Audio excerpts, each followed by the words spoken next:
to work. Little jet lag, but man, I'm glad I went. It was a good experience. I'm recovered from ridiculous amounts of sugary substances that I had, but that's to be told. I don't know if I told you guys before, because I think I had my sweatshirts on. I purposely wear my shirts inside out. I'm a weird dude, texture and bursitis and seams, and so just it's just part of my tism. So I know that it's inside out, all good. You do you, I'll do me. Do we have any questions, clarifications on the content that I asked you guys to watch while I was gone? Anything, any clarification, anything at all? Bueller, going once, going twice. All right. Okay, let's get into today's program. I want to talk a couple things. One is stick figures. Lindsay, did you ever use stick figures at all? Stick figures could be a good tool to help see changes. So, and it's simple, it's for caveman going. But if you're analyzing an elbow, doing a stick figure where, here's like think of it as kind of Lego-ish, right? So we start here, and then you do this, and you can kind of change it in position. It can also help you study if you make note cards. It's not meant, I'm no artist, but I can make two segments connected and elbow flexion, elbow extension. So some students find that just making basic stick figures help them to review and practice further. All right, so that's one thing. The second thing is we have to understand the difference between joint position, where are you at, and joint motion, where are you going. If on the test, if I ask you what's the position of my elbow, there is no context of motion if it's just a still picture, right? So if I ask you about the position of something, or if I just have a picture of something, like I don't even have to ask the question. If I just have a picture of this elbow and there's no before and after, there's no context, how do we know if it's flexing or extending? Does that make sense? We have no clue how it's moving. All we know is where it's at. That's important. Where are you at?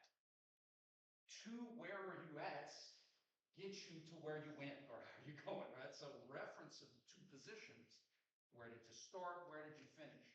And today's lecture is about the illusions of something looks like it might have changed positions, but it didn't. It looks like it's moving, but it's not. For instance, if I think last class I got you on the Kindle, right? Leg go back, but there was no hip motion, right? So just because we see something move doesn't mean we had joint motion, because that's really what we're analyzing. We're analyzing movement of joints. Ankle eventually, knee, hip, cervical, trunk, elbow, shoulder, wrist, right? That's what we're looking at moving. We don't analyze the arm did something. It's shoulder, elbow, wrist. The combination of those things allow us to do functional tasks of activities of daily living. But there is no such thing as leg flexion. There's no such thing as arm extension. Shoulder, joint, glenohumeral joint, elbow, joint, wrist, joint. We analyze motion joint by joint, not holistic. Okay. So let's get to a couple of questions that we'll start off with. So if I had Ken start off like this, what's the position of his shoulders? Where are the shoulders at? They're flexed because it's relative to anatomical, right? We have a reference. Anatomical is our reference. Shoulders are flexed. So I'm going to be Ken. And I do this.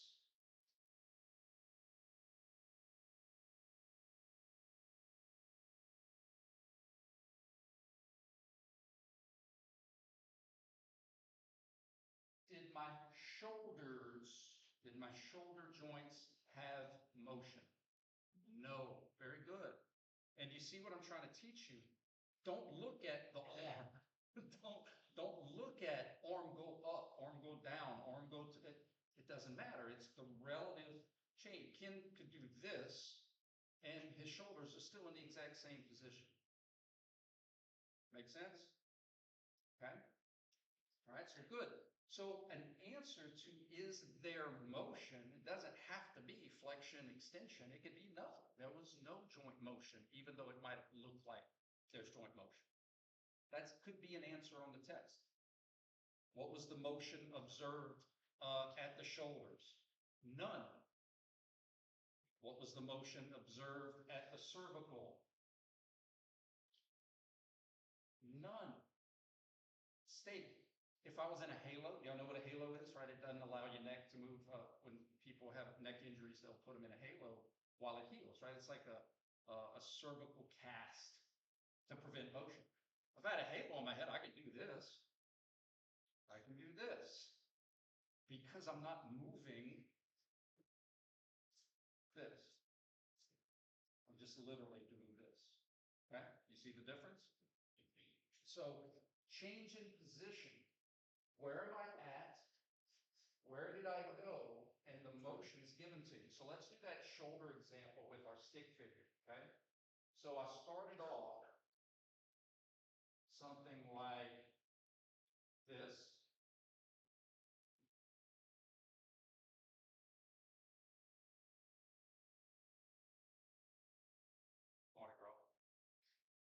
And I end, let's see, it's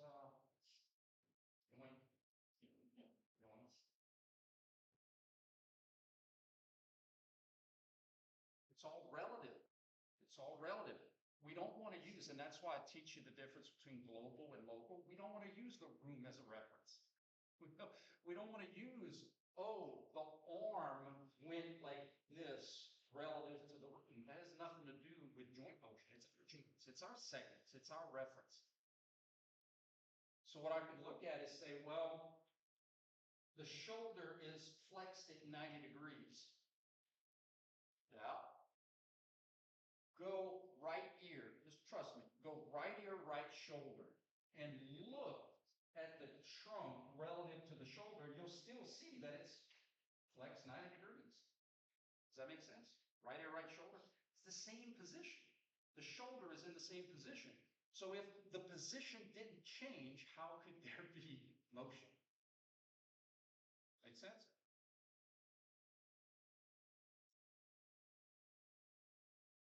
So this is an example of it might look like it's moving, but it's not. And the reason you know it's not is because you understand where am I at? My shoulders are flexed roughly 90 degrees at a right angle. Where did I go? Shoulders are still flexed 90 degrees at a right angle. It is impossible for me to have significant motion.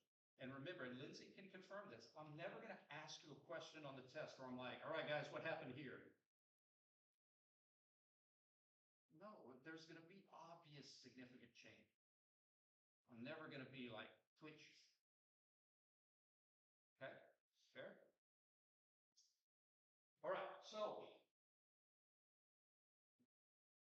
when we have motions, we have a pretty good understanding of sagittal, frontal, transverse, hopefully, right? Objects rotate in planes about axes. The reason I emphasize local and global too is to help us understand why bilateral joint motion. I'm about to move both of my wrists, but I'm going to do them in different ways to try to show why it's important to see global and local. Anatomical position, bilateral wrist flexion looks like this, bilateral wrist extension looks like this. Those rotations were in the room sagittal, and they were in my sagittal, my wrist sagittal. It's okay to see what the room sees. It's just we don't have to see what the room sees. So what if I did something like this?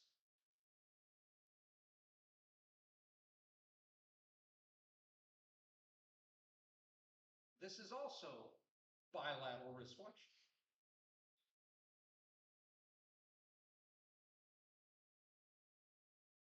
References help us to explain why it looks different.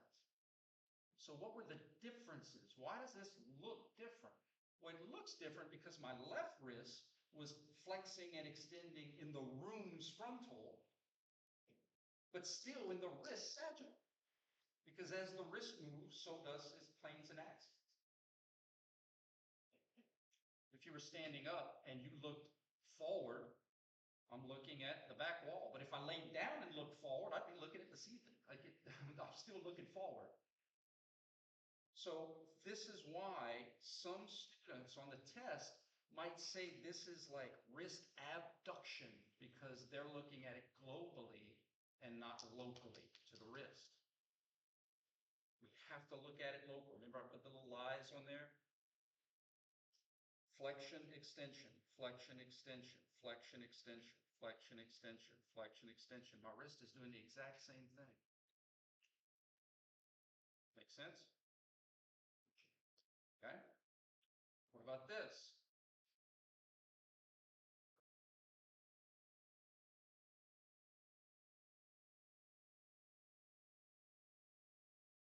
Absolutely. Bilateral elbow flexion, bilateral elbow extension. Both elbows did the exact same thing. The reason it looked different is because one is in the room's transverse plane, but it's still in the elbow sagittal. Because the elbow sagittal moves with the elbow. Good. This isn't elbow horizontal aberration. Oh, the elbow flexes and extends. So we can have rotations in all three global planes. That's like saying I could do a front roll in the room sagittal, but I could also turn around and do a front roll in the room's frontal. I could go on my side and roll around in the room's transverse. But the joints, their perspective is what matters when we're trying to analyze this stuff. I gave you other examples to prove my point. True or false? This is the medial part of my arm and this is the lateral part of my arm, right? It doesn't change if I do this. This is still the medial part of my arm and this is still the lateral part of my arm. The structures stay the same. This is my medial epicondyle. This is my lateral epicondyle. It doesn't matter if I'm here, here, there. This is still the medial epicondyle. Thus, inside, outside, bilateral axis. Objects rotate in sagittal planes about bilateral axis. The structures don't change, so the planes and axes don't change either. It's the anterior part of my arm and the posterior part of my arm. Anterior to posterior. This is still anterior to posterior. This is still anterior to posterior. Anterior to posterior, frontal plane. It doesn't matter if I move my whole arm. This is still the front and this is still the back. Make sense? Okay. All right. Let's do some more practice. So on your test, now is where we play. I've given you the rules. I've given you the concepts. Now we get to play. Now we get to practice. On your test, you're going to have to be accountable for knee, hip, trunk, cervical, shoulder, elbow, wrist, right? Okay? The biggest ones are the illusions. So let's practice some of those right now. I start here, and feel free, pictures, absolutely. It's all recorded. So if you want to take pictures before and after on your, do it. And if you don't quite get an angle, call me. I'll run over and do it for you. Okay? All right, first one. Let's start out good. Start position. Finish position. It's a great question. I would love for you to analyze any of those options that I gave you, right? Knee, hip, trunk, cervical, shoulder, elbow, wrist, like those are options. Now's the part of playing where I want you to tell me what you saw moved. Like think of it as kind of like an open-ended question. So I'm going to do some things. You tell me what had motion and what type of motion was it. So example, if you saw my knees move, say you had bilateral knee flexion, bilateral knee extension, you had right wrist, whatever. That's the game. Okay? Start. Finish. Start. That's me shaking the etch a sketch. After you play the etch a sketch, you got to shake it to start all over. Start. Finish. One more time. Start.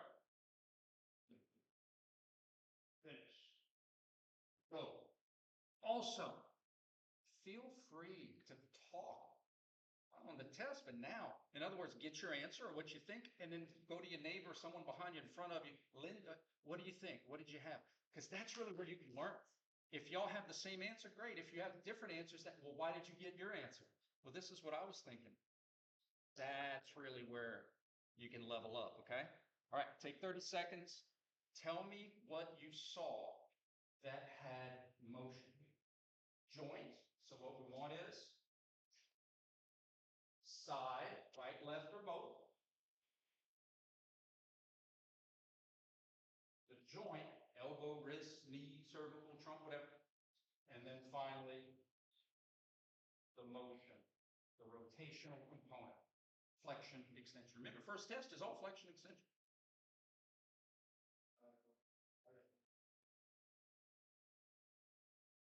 Question or an answer? Because I want to hold off on the answers. That's okay. I love the enthusiasm. I just want to make sure everybody has time to kind of get to, but I like it. I'm gonna come to you when it's time for answers. I love it. Oh, happy day.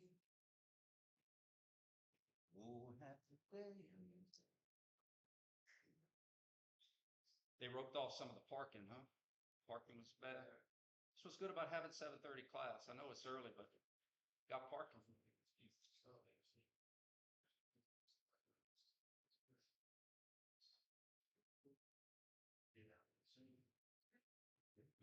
Let's see, what I'll do is after you answer the first question, I'll offer it up to you if there's strategies that you know, just feel free to incorporate strategies.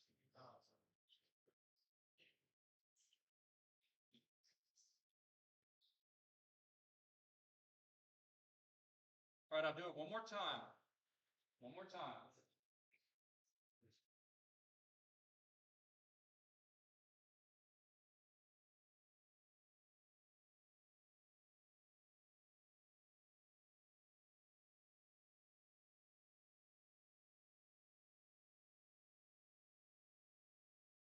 Guys, one of the reasons why you talk through it, we need to be experts in human movement, position, and motion. That's how you're going to help them. Rehab, be better performers, be better at lifting. Like, in other words, to help correct posture, help better their mechanics and form. We have to be experts in body position and body motion. And the biggest thing about that is learning the illusions. Our brains, man, they can mess with us sometimes. All right, I'm going to ask the question, first of all, how many different joints, of the ones that I told you you're accountable for, how many? 1, 2, 3, 4, 5, 6, 7. How many joints had significant motion? 2. Good. Which 2? Cervical and hips. Good. Okay. Any question? We're going to finish it off, but any questions so far? Cervical and hips. Let's have a hip conversation. What happened at the hips? Love it. No hesitation. Bilateral. That just means both sides. Remember, my right hip doesn't have to do what my left hip does. My right hip can move, my left hip can move. They can both nod or they can both move. And especially when we get into pelvic girdle rotations, my right and left don't have to do the same thing. They won't. Very well done. Bilateral hip flexion. This is what it is. Yoink. And the hips. The hips got more in the fetal. The hips got more into their fetal position. Flexion. Bilateral hip flexion. Well done. Any questions or clarifications? Now is the time when we're practicing. Yes, ma'am.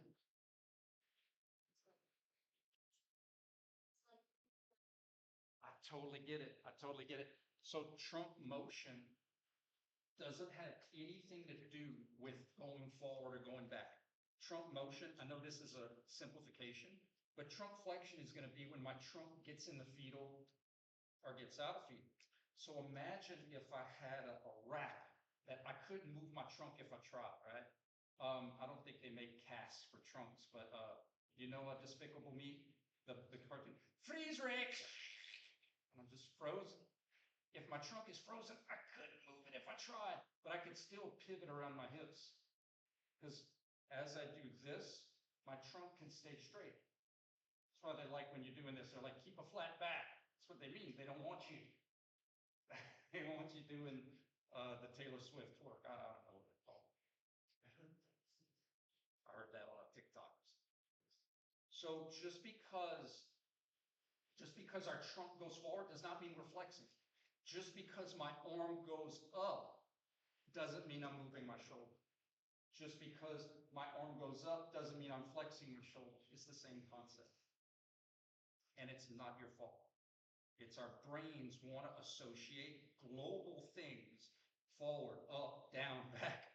We want to give, because it's easy for our brains. So it's not you. But I have to recondition your brain to not just say, oh, trunk went forward, therefore it's flexion. Okay? All right, let's go to the cervical. How in the world could the cervical have motion? Didn't my eyes stay level? Yeah. And the reason I know I had to have motion is because my eyes stayed level. If I didn't, so Ken doll can't flex or extend. Well, unless I rip his head. So if his head stays in anatomical and he flexes his hips, he's looking down at the ground. If his head stayed in the same position, does that make sense? So if my cervical didn't move, I'd be looking at the ground. So if I want to keep my eyes level, I have to extend my cervical vertebra. Does that make sense? Another way to look at it is I did hip flexion, bilateral hip flexion, and cervical extension at the same time. But what if I did them in sequence, one at a time? That's this example. Remember that? At the same time, looks a heck of a lot different than doing them one at a time. Let me do them one at a time, and you can see the difference. Hips, then cervical. I'm in the same place. Let me do it another way. Cervical, then hips. I'm in the same place. When I do them at the same time, it's hard to see the cervical because your instincts want to say, well, the eye stayed level. And I was taught that I have extension when I look up. Can, but you don't always have to. You could have extension and not look up, down, left, or right. Your extension happened to keep your eyes level. Guys, think about it. We need to process information. If I'm trying to keep my eye on the ball and rotate my whole body one way to run, don't I want to keep my head back? So I need to rotate my head in order maybe to keep my eye on something. It's part of the magic. That while my body is twisting to the left, my head is twisting to the right to cancel out. It's no different than if I had a pair of googly eyes on my knuckles, the shoulder and the elbow are canceling out so that my eyes can stay looking forward. This plus this keeps me looking forward. Okay? Lindsay, do you have any strategies that you use for that example? So like, I noticed that your chin got farther away from your chest. So that's Outstanding. Outstanding. So Lindsay's talking about local landmarks, which we love. We don't like global landmarks, ceiling, floor, walls, no. But chin, chest, sternum, anterior part of the thigh, anterior superior iliac spine. Local landmarks work because joint motions are locally referenced. So you could totally play that game. Absolutely. So what would it look like on a stick figure? It looks something like this.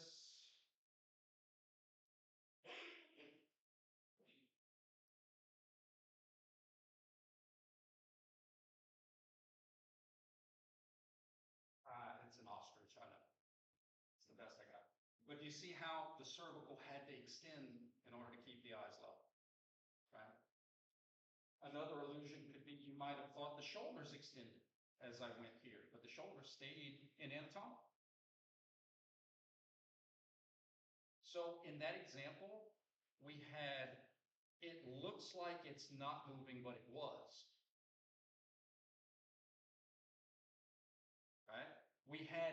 looks like it's moving, but it's not.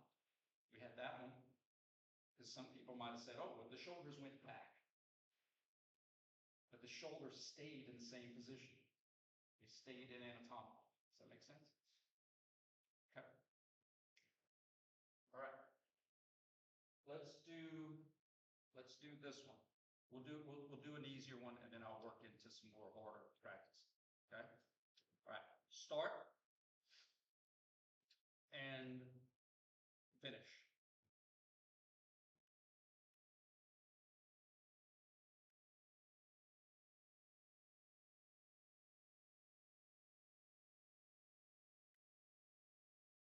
I didn't know y'all were going to get sound effects. Y'all can hear my knees squeak. Got some sound effects.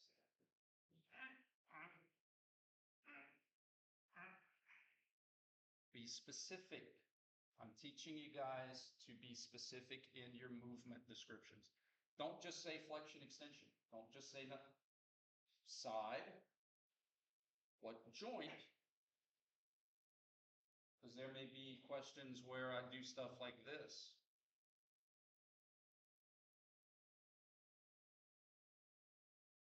One thing I'm trying to teach you guys is that even though things might seem overwhelming, complex movements are made up of simple motions of joints. So we just got to analyze it joint by joint. What did the shoulder do? What did the elbow do? What did the wrist do? Eventually, what did the scapula do? What did the knees do? Complex stuff is really just simple pieces that make complex things. Y'all know what an Etch-a-Sketch is? Those people that do the brilliant art on the etch, that's 2 knobs. But they can make beautiful castles and all kinds of amazing art. That's us. Keep it simple, joint by joint. All right, one more time. I started here and I think I did this. Right? Start, finish. Also, feel free to get up. Feel free to move. On the test, guys, you are free to move about the country. You're free to move.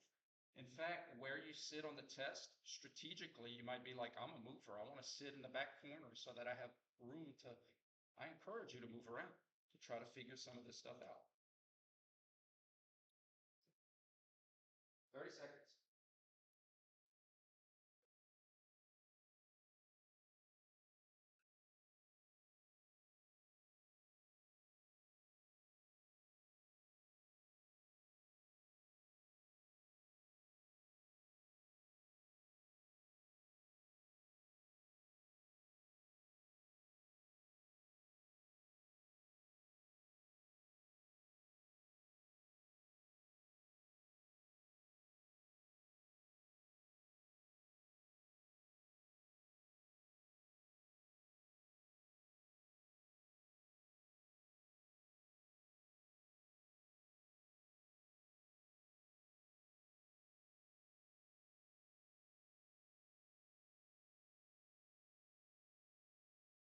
You do not have to participate.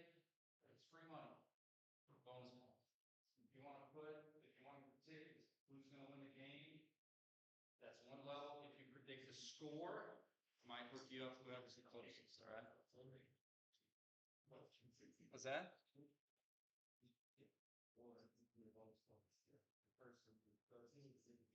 Okay, I didn't know lawyers were going to be involved. That's good.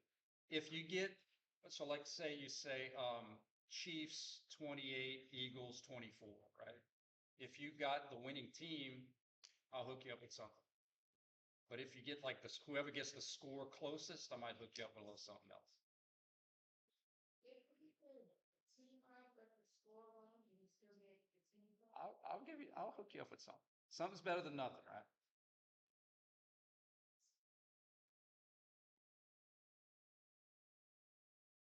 Just for funsies, just to make it interesting. All right, you guys. Analyze motion joint by joint.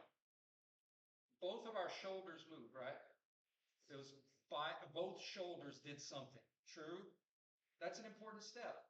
That you knew it wasn't the elbow that did something, even though it moved. The wrist didn't do anything. It was just the shoulders. But the shoulders are in no obligation to have to do the same thing. It's like having a set of twins. They're in no obligation to have the same jobs or the same friends or no obligation. They could, but they don't have to.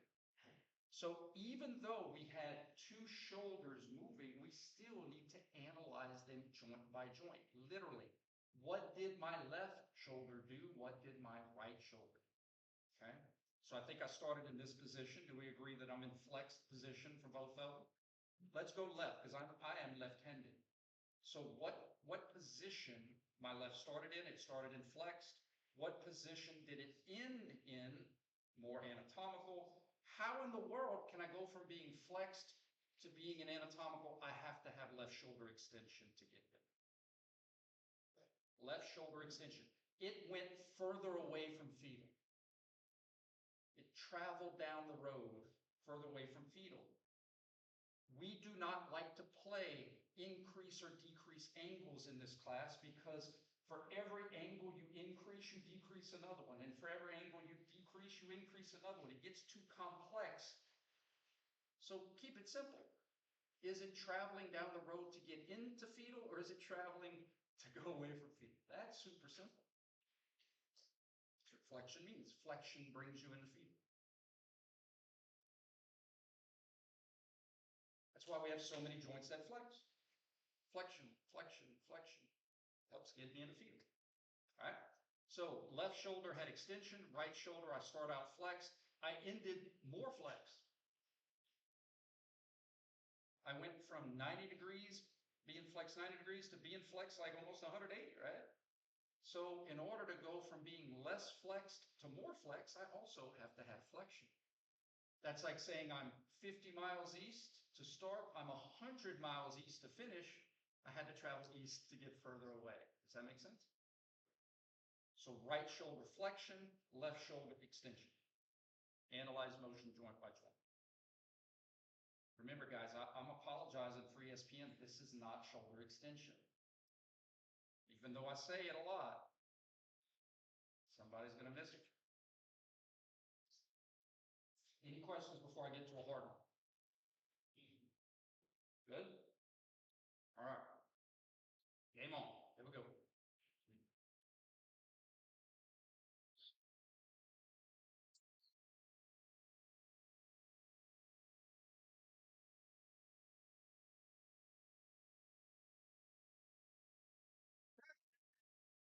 But I just want you to know, your eyes can only process so many frames per second.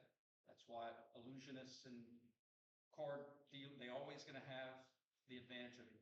But what we can do is utilize, where did I start? Where did I finish? How did I have to move to get there, even though our eyes may not be able to process the movement? Trust your before and afters. Here's my start. Here's my finish. Now, I told you, only sagittal. So even though my shoulders did this, that's not going to be on the test. So we can eliminate the shoulder stuff because that was shoulder frontal and we're only doing sagittal. But other things moved in sagittal, right? That's what I want you to analyze. Start, finish. Shake the Etch-a-Sketch.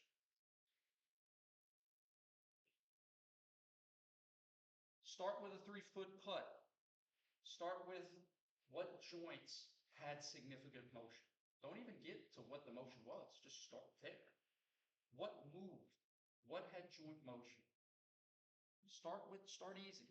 Build your confidence. Okay, now that I know that this moved and that moved, now let me go into how they moved.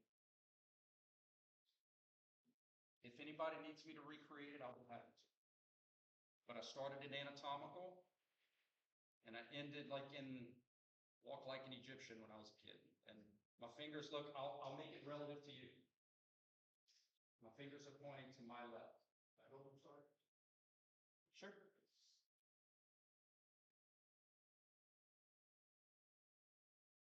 Only joints in motion that you're accountable for. I'm not asking you to analyze radial ulna, not asking you to analyze shoulder in the frontal. Strictly, this is about practicing verbiage and practicing our new language of position, change in position, motion.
How many of you have started like looking at people differently now that you have a better understanding of motion?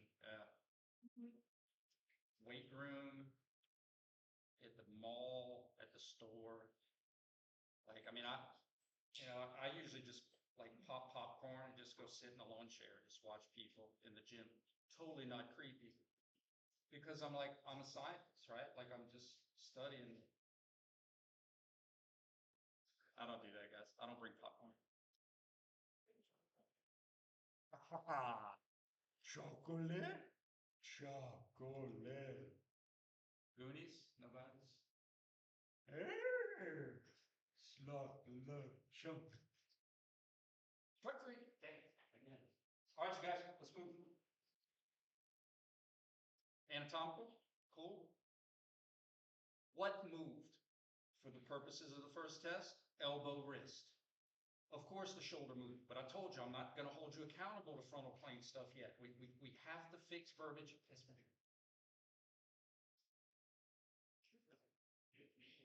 good question.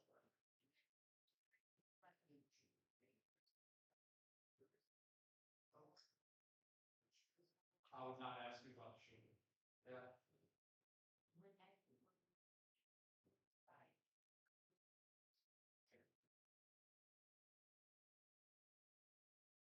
Not, I usually try to ask 2 questions in one, not 3, because the answers are, once you ask 3 questions in one, then the answer choices get curvilinearly long.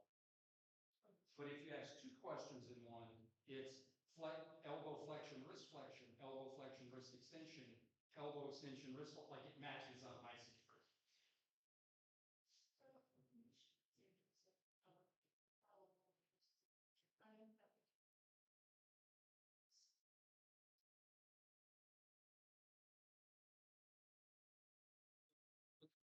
Well, no problem. No problem. Let's answer this one first, and then I'm going to get right to that. I love this feedback, guys. I love this interaction. Bilateral elbow flexion. We're good with that one? My elbows got more in the fetal, and it didn't matter how they did it. I could have done this. I could have done this. The elbows flexed. Cool? Okay. My wrist. My wrist has nothing to do with my elbows. Does everybody understand that? 2 different people. So I can move my elbows back to anatomical and it doesn't change my wrist. I can move my shoulders back to anatomical. It doesn't change my wrist. I can rotate my radial ulnar joint and it doesn't change my wrist. My wrist had bilateral wrist flexion. So I just said that like you're kind of the shoulder had bilateral abduction next to rotate. But what we're going to do though is for our next test, first test is all about practice, getting the verbiage. It's a new world. Next test, it's game on. Next test is where we're going to have all kinds of, that's where we take the training wheels off and you have to analyze radial ulnar joint, pelvic girdle rotations. But before we get into those, we got to get the basics down of verbiage. Does that make sense? Does that make sense? So if any time you say, hey, what's happening here, I'll answer it. But I want to clarify, I wouldn't ask that on the first test, but on the second test, oh yeah. Oh yeah. So polar axis is going to be stuff like radial on the joint motion. Polar axis is going to be right and left transverse cervical rotation. Polar axis is going to be right and left pelvic girdle rotation. Polar axis is going to be internal and external hip rotation. Polar axis is going to be internal and external medial and lateral shoulder rotation. Merry-go-round stuff. Frontal plane, we're going to have the abs and the ads. We're going to have a deviation at the wrist, ulna, and radial. But I'm going to teach you guys all that stuff. I'm going to teach you why we call it the way we do, how to look for the clues. But what I like about starting off with sagittal is that most of our motions help get us in the fetal and out of fetal. And there's so many things that flex and extend that it helps us to kind of practice side joint motion, analyzing position, analyzing motion. If I threw all those other things in there, I think it would just get too confusing at the beginning, right? But those are just some examples. Are y'all down for a couple more practices while we're here? All right. How about this one? Okay. Let's see.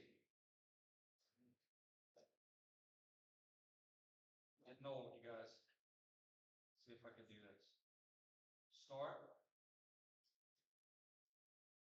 Finish. Start. Finish. I'm shaking violently. Start.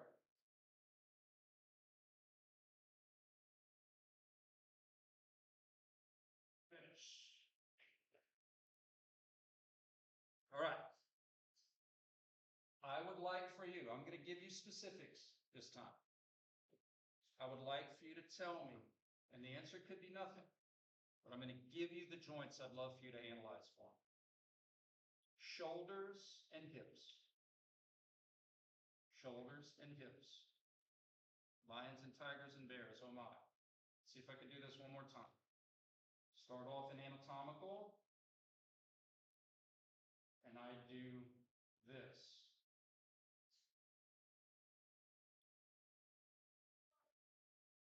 Kelly Clarkson.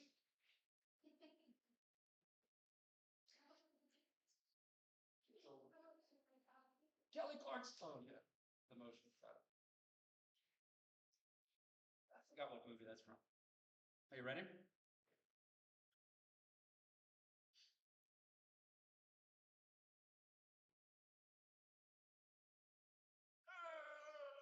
Kelly Clarkson.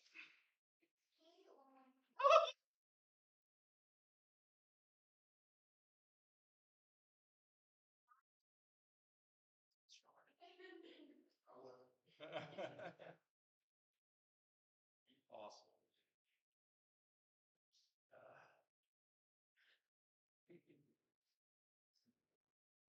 Good times are had by most.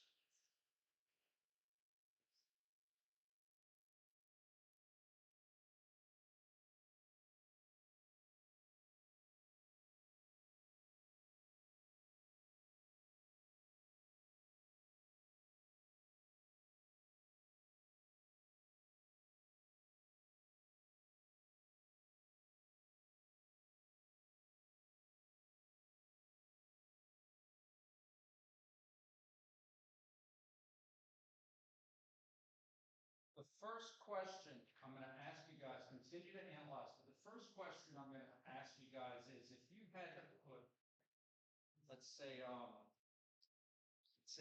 we were metaphorically betting and you had a certain amount of money you could wage for bonus points. What joint, right shoulder, left shoulder, right hip, left hip, where would you bet the most bonus points that there was the least or no motion? There was one that I was trying to do. Left hip shoulder. Outstanding. Yeah. Outstanding. The left hip. And what I'm hoping is, and I'm going to go over the whys, but what's cool though about this class is you're like, I see why people would want to say that. That's the light bulb. So let's look at the left hip first. This is what I was trying to do, although I don't have as good of a form as Ken. What I was trying to do is this. That's what I was trying to do. I was trying to, I'm not going to distract you. All this other stuff is distraction. If I ask you about the left hip, don't look at the bells and whistles. Lock in to that one articulation of the femur and acetabular, ilium, ischium, pubis. That's all you should care about if I ask what's happening at the left hip. So I tried my best to keep it in line, to keep it straight. Didn't do this, didn't do that. So leg went forward, but that has nothing to do with joint motion. It's what happened here. And if it stayed in the same position, then it didn't have any motion. Does that make sense? Good. While we're on the topic of hips, what did my right hip do? Good. Right hip extension. It got further away from fetal. That's how I want us to look at motion. Change in position. It's closer to fetal and anatomical than it is here in an extended position. It's got to travel further to go to fetal. That's why I had to have extension. There is no hyper unless it's excessive, beyond. That's what hyper means. If that's normal range of motion for me, there's nothing hyper about it.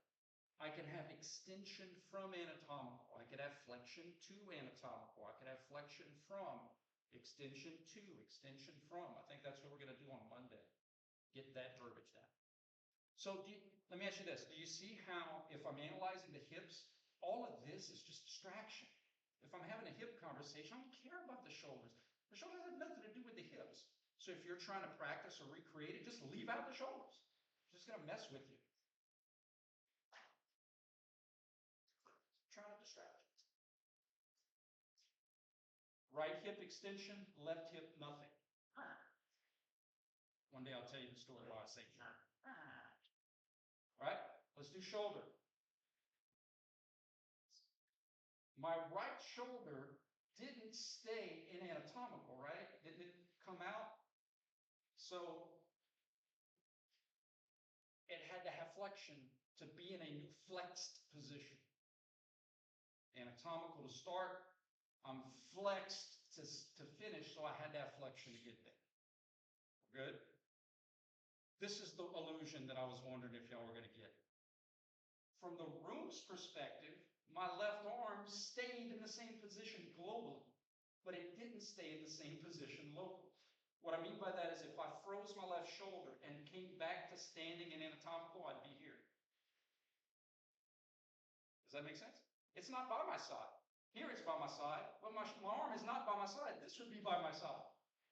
So what motion did my left shoulder have? They're like Tiger Woods.